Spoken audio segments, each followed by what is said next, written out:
তোমার ঋদ্ধিমণি ঠিকই বলেছেন খনা। এ সমাজে নারীদের নিজস্ব কোনো পরিচয়ই নেই, তাদের কোনো অধিকারও নেই, গুরুত্বও নেই। গুরুমা, এই সমস্যা কি শুধুমাত্র রাজপরিবারেই আছে, নাকি সমাজের সর্বস্তরেই এই সংকট রয়েছে? রাজপরিবার থেকে শুরু করে কৃষক, সমাজের সর্বস্তরের মানুষের মধ্যেই এই সমস্যা বিরাজমান। সবাইকে নিয়েই তো সমাজ, তাই না? ও, কিন্তু গুরুমা, এর কি কোনো প্রতিকার নেই? প্রতিকার? কে করবে এর প্রতিকার? তার জন্য যে যথেষ্ট সাহসের প্রয়োজন হয় খনা, আর সেই সাহস কজন নারী জোগাতে পারে? তাছাড়া এ ব্যাপারে তো পুরুষদেরও সাহায্য পাওয়া সম্ভব না, কারণ পুরুষরাই তো এই সমাজে তাদের নিজেদের সুবিধের জন্য এরকম বিশেষ ব্যবস্থা সৃষ্টি করেছে। কাজেই নারীদের এই সমস্যার প্রতিকারের ব্যাপারে তারা যে বিশেষ আগ্রহ দেখাবে না তা তো বলাই বাহুল্য। গুরুমা, তাহলে তো সেই নারীদেরই এগিয়ে আসতে হবে। এছাড়া আর তো কোনো উপায়ও নেই।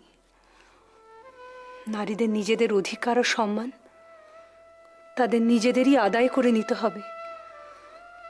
কিন্তু ওই যে বললাম সাহস, এই সাহস যোগাবে কোন নারী?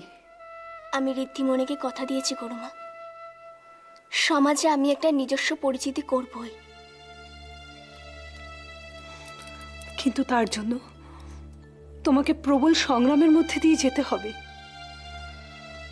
কারণ পুরুষ শাসিত সমাজে পুরুষরাই বিনা যুদ্ধে সুচাগ্র মেদিনীও তোমাকে ছাড়বে না। আমি তার জন্য প্রস্তুত গুরুমা। কিন্তু খনামা, তোমাকে অনেক বিরূপ পরিস্থিতির মধ্যে দিয়ে যেতে হবে। আমি জানি, কিন্তু গুরুমা, এই লড়াই তো শুধুমাত্র আমার লড়াই নয়। এই লড়াই সর্বস্তরের নারীদের জন্য, তাদের অধিকার ও সম্মানের জন্য। তাই ভয় পেলে তো চলবে না।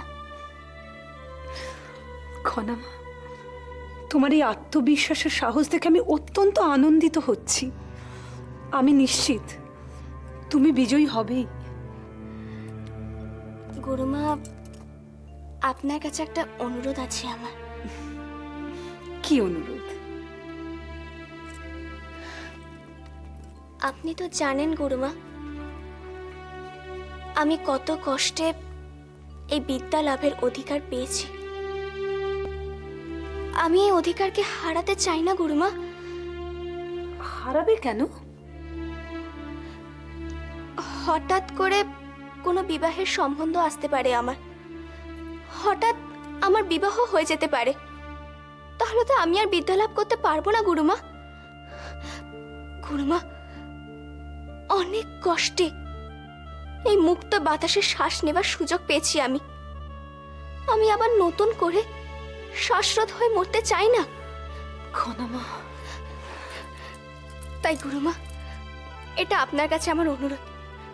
আপনি আচার্যদেবকে বলবেন তিনি যেন বাবাকে বুঝিয়ে বলেন যে আগে বিবাহ নয়, আগে শিক্ষা। বিবাহ করার জন্য এখনো অনেক সময় পড়ে আছে আমার। তুমি নিশ্চিন্তে থাকো খনা, আমি আচার্যদেবের সঙ্গে এ ব্যাপারে নিশ্চয়ই কথা বলবো।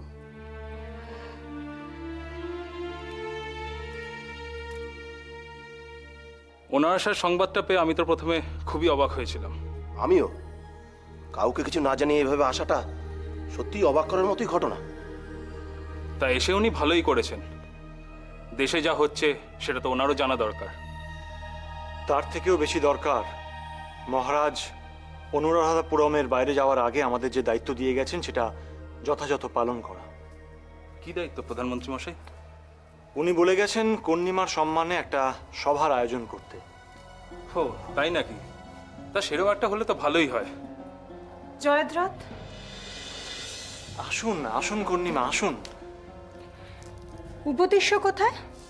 উনি একটা জরুরি কাজে আজ সকালেই রাজধানীর বাইরে গেছেন। ওনার সঙ্গে কি কোনো বিশেষ প্রয়োজন ছিল? না, সেরকম কিছু নয়। বলছিলাম, মহারাজ কিন্তু আমাদেরকে একটা বিশেষ দায়িত্ব দিয়ে গেছেন। কি দায়িত্ব জয়দ্রথ?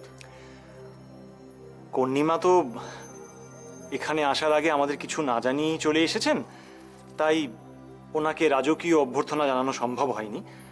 সেজন্য মহারাজের ইচ্ছে কর্ণিমার সম্মানে একটা সভার আয়োজন হোক, আর সব আয়োজনের দায়িত্ব মহারাজ আমাদের দিয়েছেন। এখন আপনি অনুমতি দিলেই। অমতের কি আছে এতে? এটা আমার পরম সৌভাগ্য। এ আপনি কি বলছেন? এ তো আমাদের সৌভাগ্য যে আপনার সম্মানে সভা আয়োজনের দায়িত্ব আমরা পেয়েছি, তাই না প্রধানমন্ত্রী মশাই? নিশ্চয়ই। কর্ণিমা এক কথায় রাজি হয়ে গেলেন, নিশ্চয়ই কোনো গোলমাল আছে।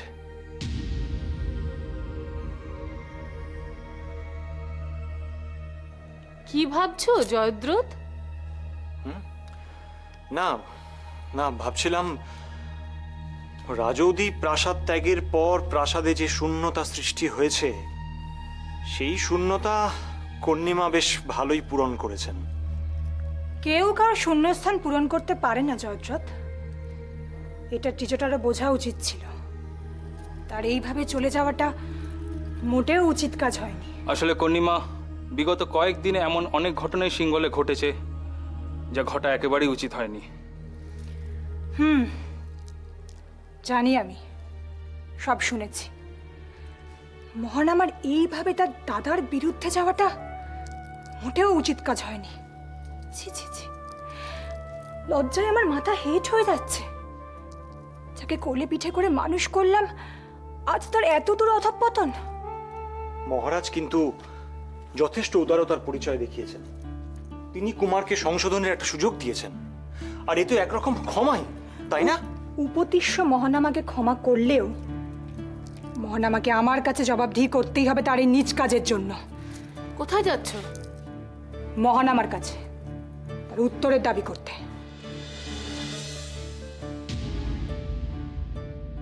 কিন্তু তিনি তো এখন নির্বাসন কক্ষে নজরবন্দি। আমি সেখানে গিয়েই তার মুখোমুখি হব। কিন্তু মহারাজের অনুমতি ছাড়া সেখানে কারোর প্রবেশ নিষিদ্ধ। ও তাই নাকি? তো আপনার মহারাজও বুঝি আমাকে অনুমতি দিতেন না? হয়তো। শুনুন সেনাপতি মশাই, আমি মহানামার মাসি, তাই উপতিষ্য আমাকে ঠিকই অনুমতি দিত। কিন্তু মহারাজের অবর্তমানে আমাদের পক্ষে সেই অনুমতি দেওয়াটা। জয়দ্রথ, নিজের ক্ষমতার অপব্যবহার করো না। আর উপতিষ্য যদি জানতে পারে যে তুমি আমাকে অন্যায়ভাবে বাধা দিয়েছো, তাহলে এর ফল কি হবে বুঝতে পারছো তো?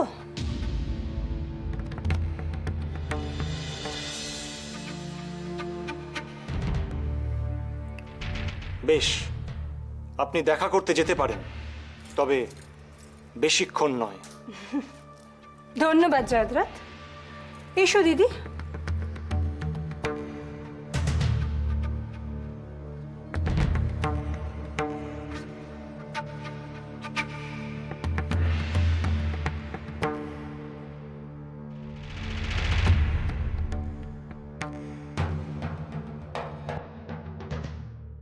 মা, কেন তুমি আমার সাথে এরকম করছো?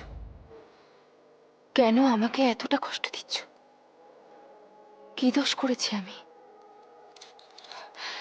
কি পাপ করেছি যে অন্যের জন্য আমাকে এতখানি অপমানিত হতে হচ্ছে? মা, আমি আমার নিজের দেশ হারিয়েছি। বাবা মাকে কোনোদিন দেখতে পাবো কিনা আমি জানি না। যার মুখ চেয়ে আমি বাঁচতে চেয়েছিলাম, সেও আমাকে প্রতারিত করেছে।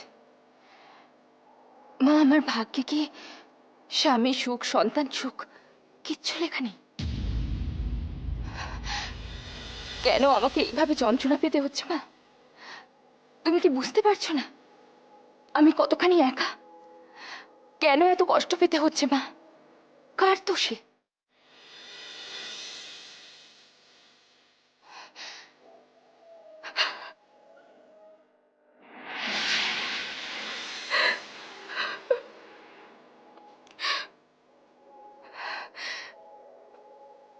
হয়তো আমি পূর্বজন্মে কোনো পাপ করেছিলাম, যার শাস্তি আজ আমাকে আমাকে এইভাবে পেতে হচ্ছে। মা, আজ আমি যা কষ্ট পাচ্ছি তা যেন কেউ কোনোদিন না পায়। কোনো নারী যেন আমার মতো এইভাবে যন্ত্রণায় ছটফট না করে। মা, খনা যেন সমস্ত নারীকে মুক্তির পথ দেখাতে পারে। সকল নারী যেন খনার জন্য বাঁচার পথ খুঁজে পায়।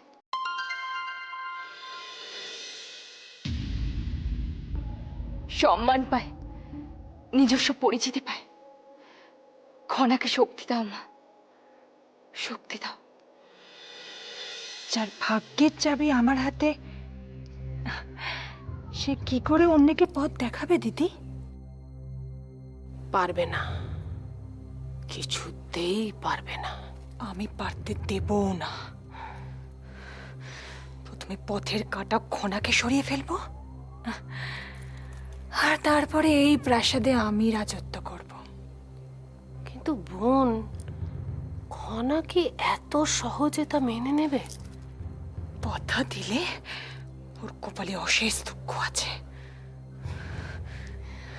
আর খনার ভাই কাকার কপালে? চলো বোন, খনার ভাই কাকাকে একবার দেখে আসি।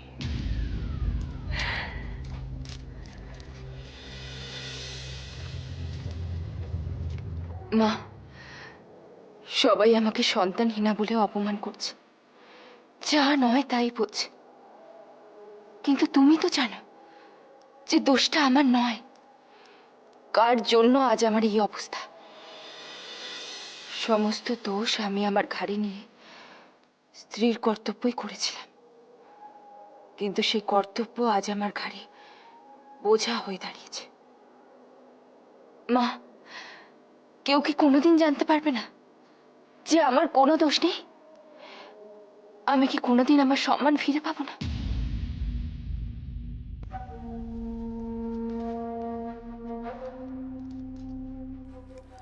মহানামা,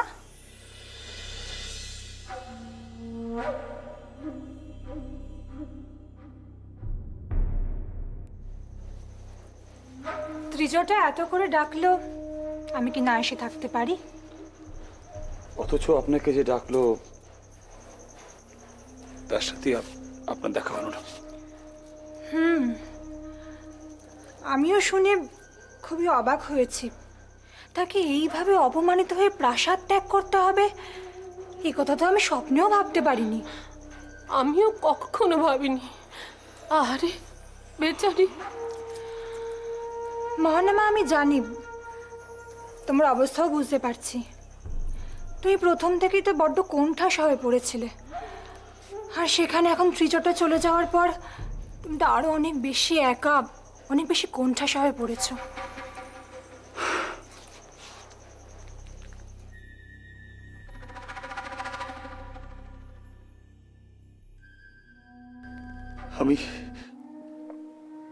আমি বড় একা হয়ে গেলাম, বড় একা হয়ে গেছি। কোথা থেকে যে কি হয়ে গেল আমি আমি আমি কিচ্ছু বুঝতে পারলাম না, কিচ্ছু।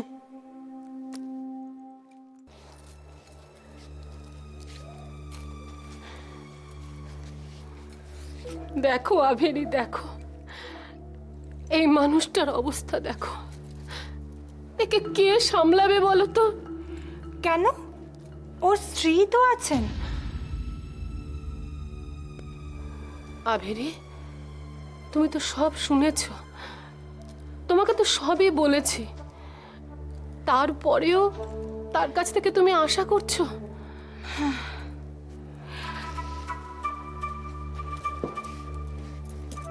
মহানামা, তুমি আর কোনো চিন্তা করো না। আমি যখন এসে গেছি, এখন থেকে তোমার সব দায়িত্ব আমার।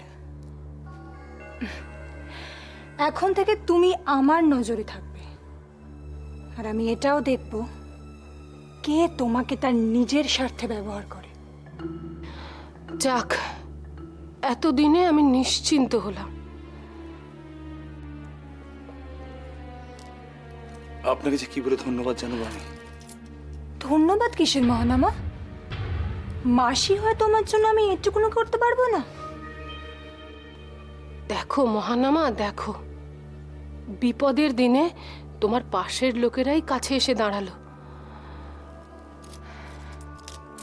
এর জন্য আমি আমার দিদিকে কৃতজ্ঞতা জানাবো। তিনি ভেবেছিলেন বলেই হয়তো আজকের দিনে এরকম আমার কাছের লোকের আমার পাশে দাঁড়াতে পেরেছে। আর যারা নিজেদের তোমার আপনজন বলে দাবি করেন, তারা ঠিক কি করছে বুঝতে পারছো তো?